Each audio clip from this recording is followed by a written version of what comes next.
abonné leen fii ci Salam TV mbokk yi su ngeen bëggee am xibaar yu wér te wóor dañuy di abonné fii ci Salam TV soo bañee dara raw la ci Salam TV abonné.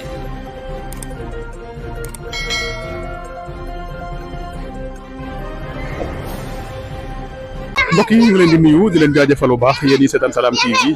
di leen ñaanal jàmm ak salaam ñu ngi fii tey ci diwaanu Yaraax ci problème mu coowal foncier coowal terrain bi ngeen jàkkaarloo tey waa dëkk bi génn rek ngir wone seen i naqar seen diggante ak ay nit ñoo xamante ne dañoo bëgg a ñëw foqati terrain bi seen i loxo. ba tax nag waa dëkk bi góor ak jigéen mag ak ndaw génn ngir wane seen bopp ñoom ñu ngi signé pétition boo xamante ne dañ koy jëbal ñi nga xamante ne kilifa yi waaye itam ñu ngi wane seen bopp daal ne terrain bi daal seen terrain la ndax ñu ngi xam ne terrain bi am na lu mat téeméeri at ak ñaar fukk ba tax na rek daal ñoom duñu nangu benn yoon rek nit foqati ko waaye itam nit jéem ko moom. Voilà donc daal dina leen dëgtal lépp li fi ruuse ci ay déclaration waaye itam ci ay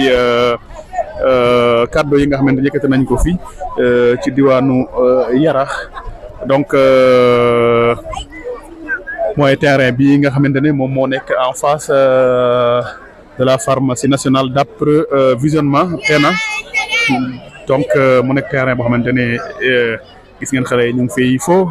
terrain bu yaatu la. donc daal nee nañ daal chaque instant daal événement bu amee day am ay nit ñoo xamante ne dañuy ñëw uniquement rek ngir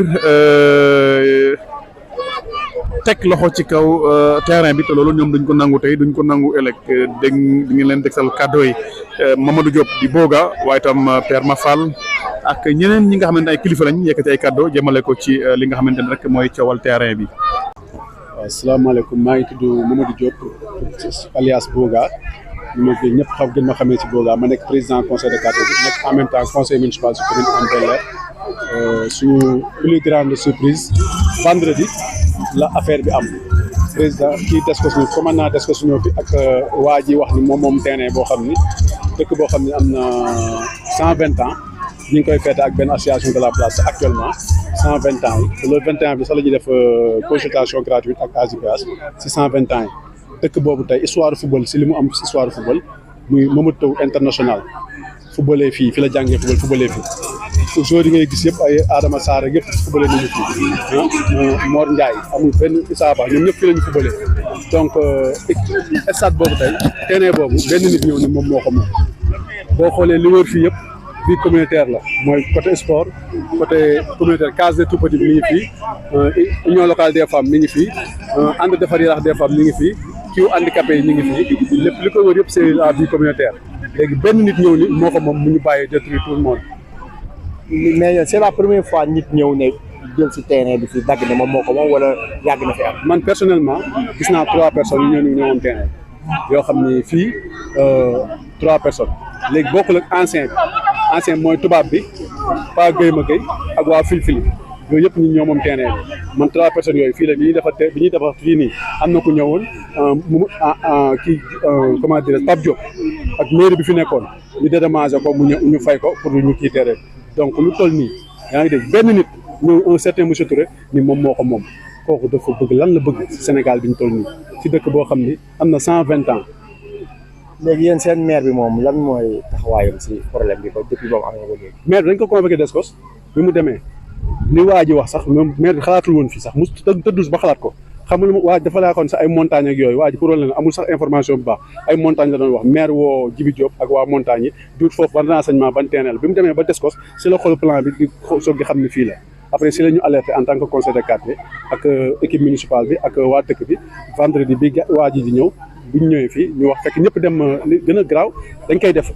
c'est habitué des faits bu ñëpp demee ay tabaski ak ay Tivaouane ak ay élection dañuy commencé di def yi c'est pas la première fois ñuy def yi prédateur mooy ñi prédateur foncier yaa ngi dégg bii nag dañu nekk dëkk boo xam ni am nañu jàmm am nañu salaam mais nag kenn duñu piétiner suñu kii nii terrain bi dafa nekk terrain boo xam ni dëkk bee ko moom yaa ngi dégg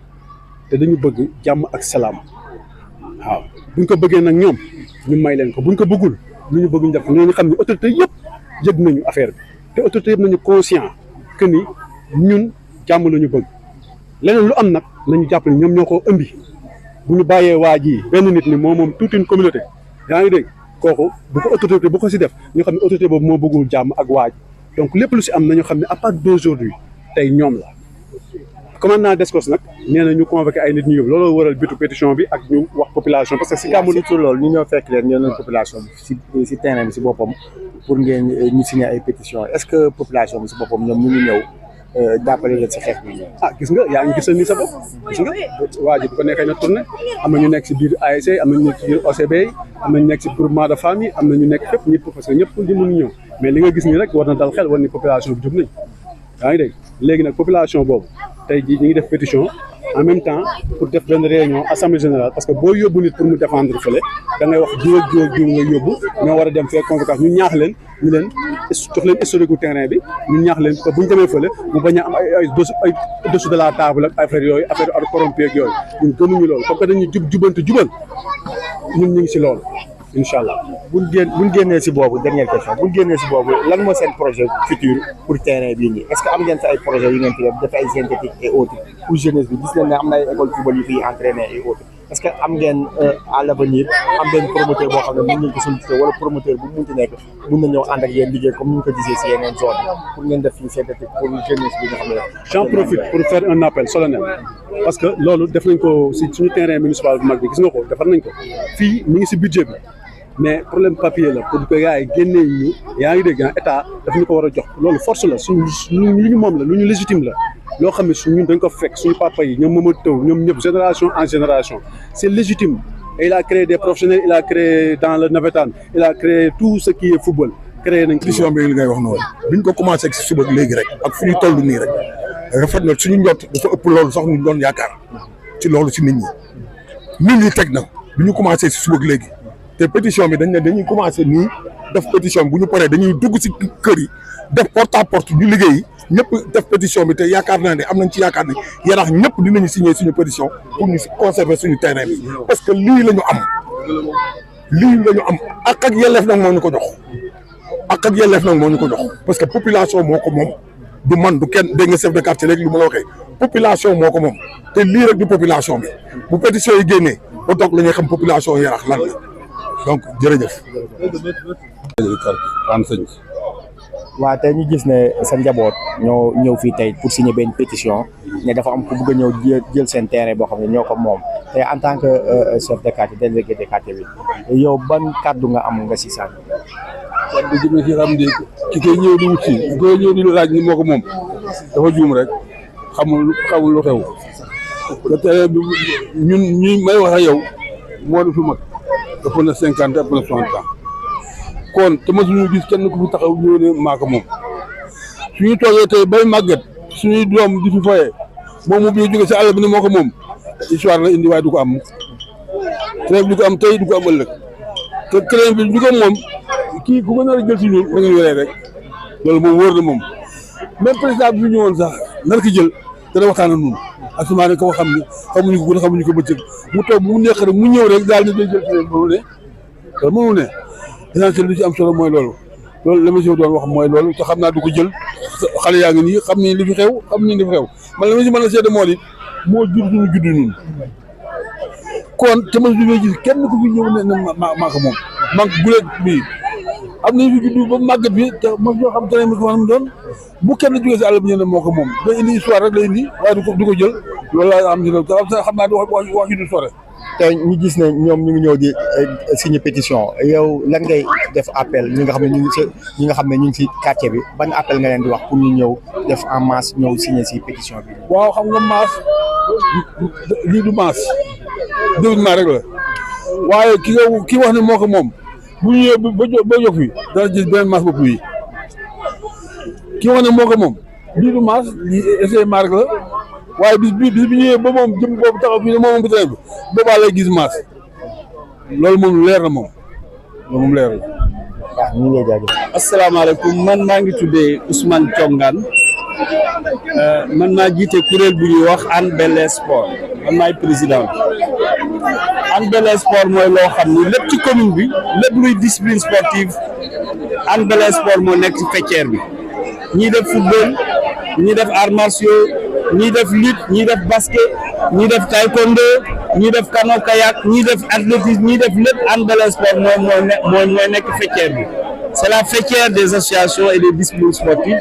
donc man yàlla def ba ma jiite ko jiite aussi équipe de football bu ñuy wax USB donc loolu légitimement moo tax bi ma déggee lii ma bàyyi sama yite yëpp pour ñëw ndax dara gënul metti yow nga jiite kuréelu développement du sport di gis ñuy wàññi ay infrastructures sportives ci biir dëkk bi loolu moom ci bokkul ci gis-gisu Hann Bel-Air Sport ñun li ñu bëgg moo ñu yokk infrastructure sportive man mii di wax nii j'ai plus de 60 ans fii ñu toog nii terrain bii ñu nekk man footballé naa fi je suis devenu international de football donc terrain bii contribué na ci ak ñeneen Mamadou Toye waxuma ñeneen ak ñeneen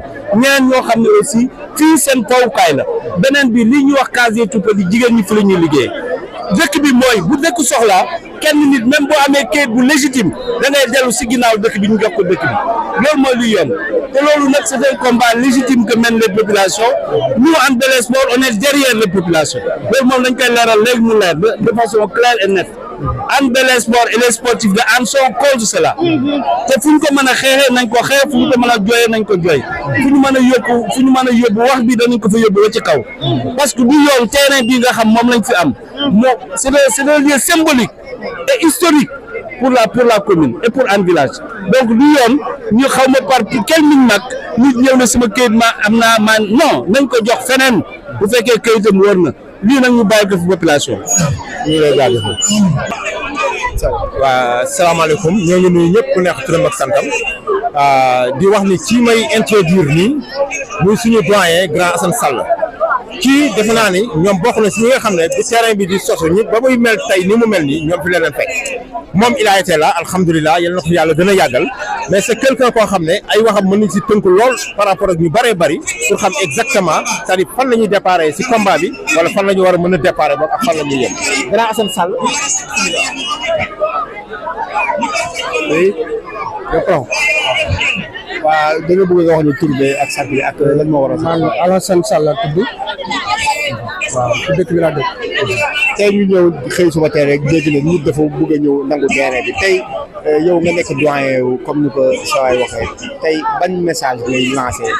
jeunesse bi ak ñi nga xam ne ñoo bëgg a ñëw jël si terrain bi ak lan nga xam ci ñu si terrain. loolu yàgg na fi